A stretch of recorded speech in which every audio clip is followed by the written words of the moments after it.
नमस्कार दोस्तों, study corner 24 channel में आपका स्वागत है। आज हम टीजीटी, पीजीटी, नीट बायोलॉजी के लिए एक महत्वपूर्ण क्लास लेके आए हैं जिसमें हम चर्चा करेंगे सेल यानी कोशिका के कुछ महत्वपूर्ण प्रश्नों को।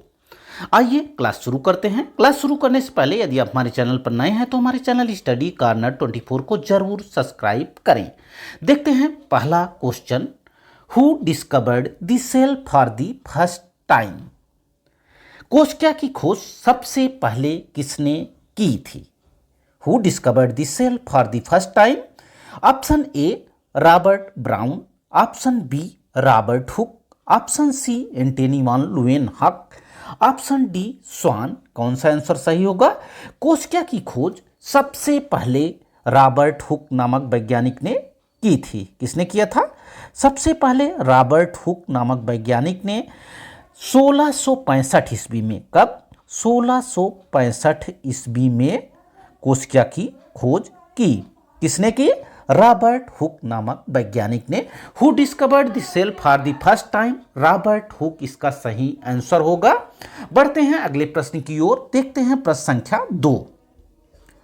विच of the cell organelle is considered to be the power house of the cell? निम्न में से कौन सा कोशिकांग कोशिका का बिजली घर यानी पावर हाउस कहलाता है? Which of the cell organelle is considered to be the power house of the cell? Option A plastid, option B Golgi bodies, option C mitochondria, option D lysosome.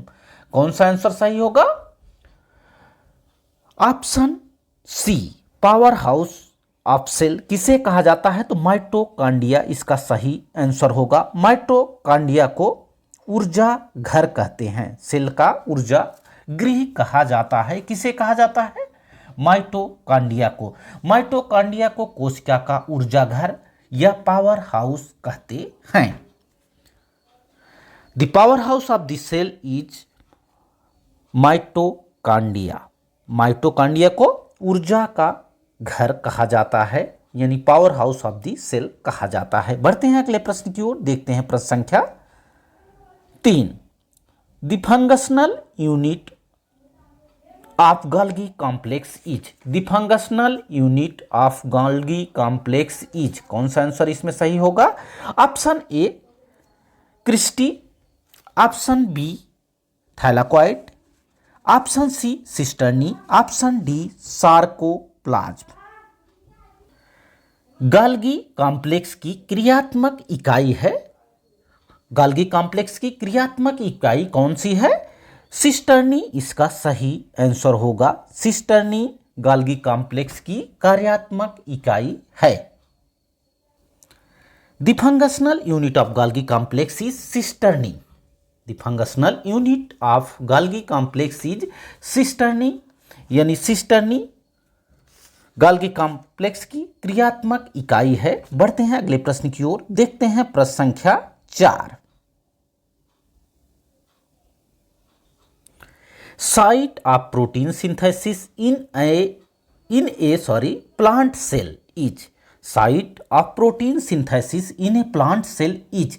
पादप कोशिका में प्रोटीन संश्लेषण का स्थल होता है। Option A Golgi body, option B lysosome, option C mitochondria, option D ribosome.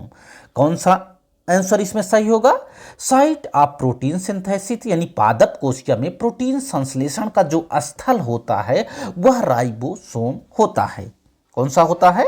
Ribosome इसका सही आंसर होगा। Option D site of protein synthesis in a plant cell is ribosome. बढ़ते हैं अगले प्रश्न की ओर। देखते हैं प्रश्न संख्या 5। Robert Brown is known for his discovery? Robert Brown is known for his discovery of? Robert Brown अपनी किस खोज के लिए जाने जाते हैं? Option A chloroplast, option B nucleus, option C mitochondria, option D Golgi complex.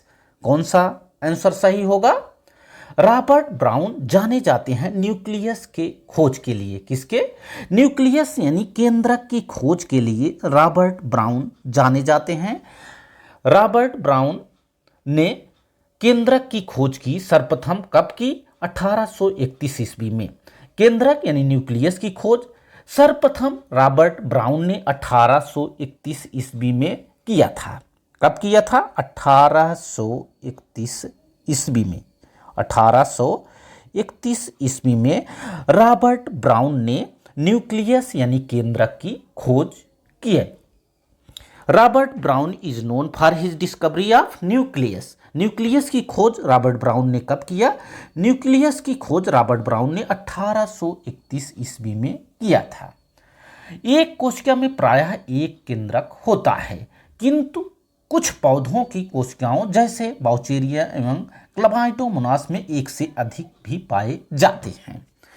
तो रॉबर्ट ब्राउन ने न्यूक्लियस की खोज की कब की? 1831 ईस्वी में।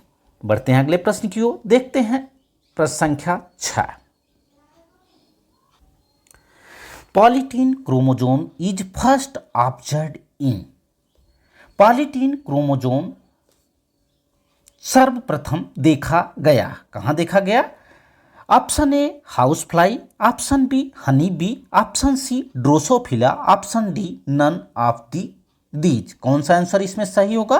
Polytene chromosome is first observed in Drosophila. किसमें देखा गया? ड्रोसोफिला में पॉलीटीन क्रोमोजोम सर्वप्रथम देखा गया।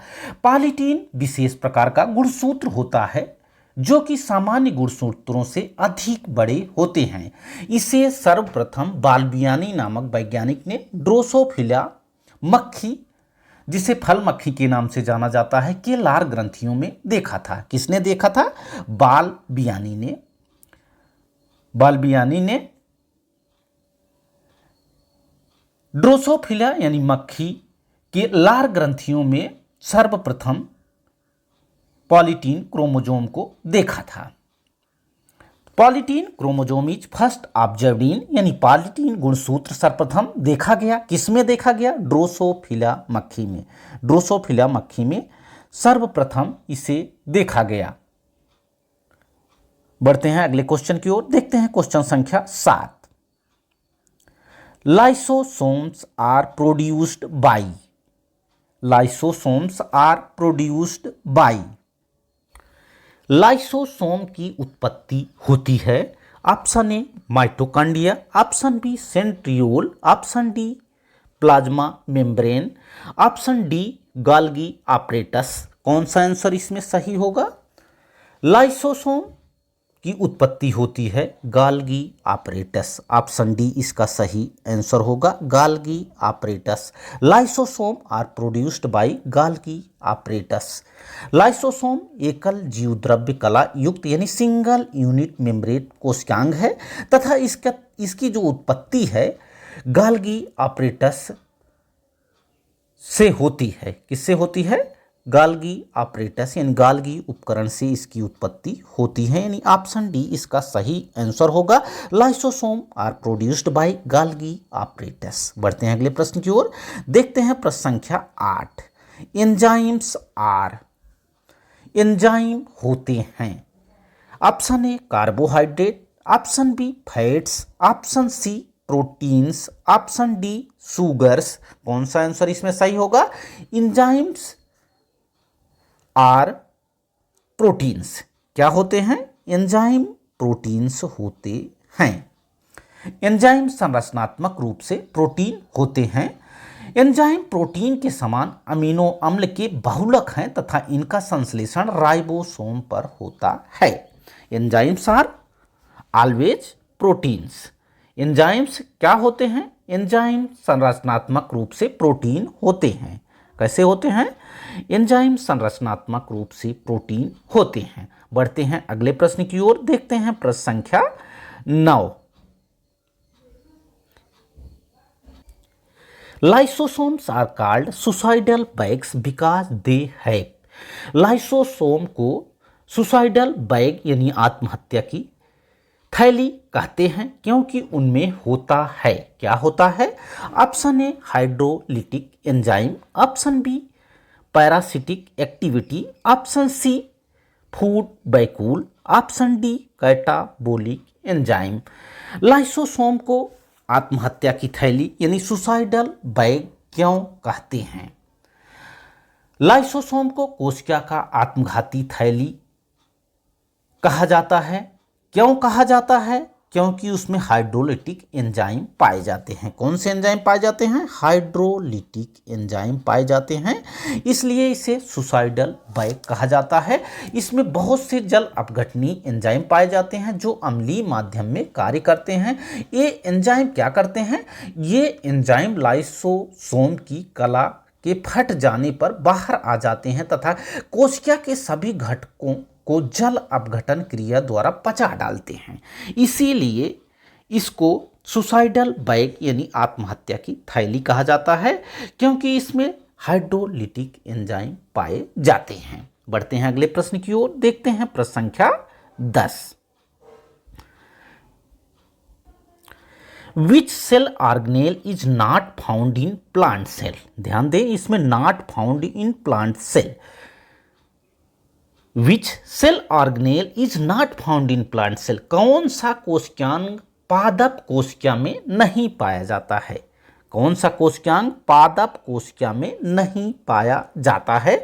Option A chloroplast, option B centriole, option C SER, option D Golgi apparatus. कौन सा आंसर इसमें सही होगा?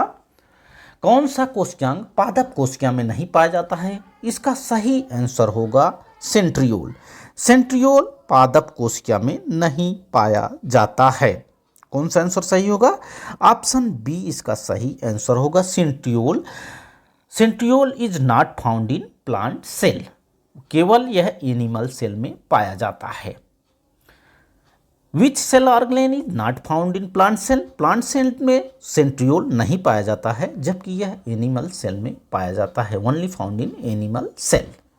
बढ़ते हैं अगले प्रश्न की ओर, देखते हैं प्रश्न संख्या 11। Christie helps in? क्रिस्टी सहायक होते हैं। Option A photosynthesis, option B respiration, option C photo oxidation, option D transpiration. कौन सा आंसर इसमें सही होगा? क्रिस्टी हेल्प्स इन रिस्पायरेशन यानी श्वसन में मदद करते हैं। क्रिस्टी किस में मदद करते हैं? रिस्पायरेशन यानी श्वसन में मदद करते हैं। क्रिस्टी हेल्प्स इन रिस्पायरेशन, इसका ऑप्शन बी सही आंसर होगा। बढ़ते हैं अगले और लास्ट प्रश्न की ओर, देखते हैं प्रश्न संख्या 12। A cell without mitochondria is? Mitochondria रहित कोशा है। A cell without mitochondria is?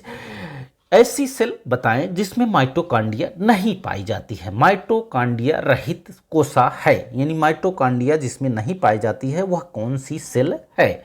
Option A gonocyte, option B sperm, option C egg, option D hepatic cell. कौन सा आंसर इसमें सही होगा? एग। ऑप्शन सी इसका सही आंसर होगा। ये cell without mitochondria is egg. अंडे में माइटोकॉन्ड्रिया नहीं पाई जाती है। इसमें ऊर्जा प्रदान करने के लिए यौगिक के रूप में संचित पदार्थ होता है। यौगिक के रूप में संचित पदार्थ होता है, अतः एग ही इसका सही आंसर होगा। ये सेल विदाउट माइटोकॉन्ड्रिया यानी ऐसी सेल जिसमें माइटोकॉन्ड्रिया नहीं पाई जाती है। ऑप्शन सी एग इसका सही आंसर होगा। आशा है कि आज की क्लास आपको पसंद आई होगी। क्लास अच्छी लगी हो तो क्लास को लाइक करें, शेयर करें। Thanks for watching this video. Thank you.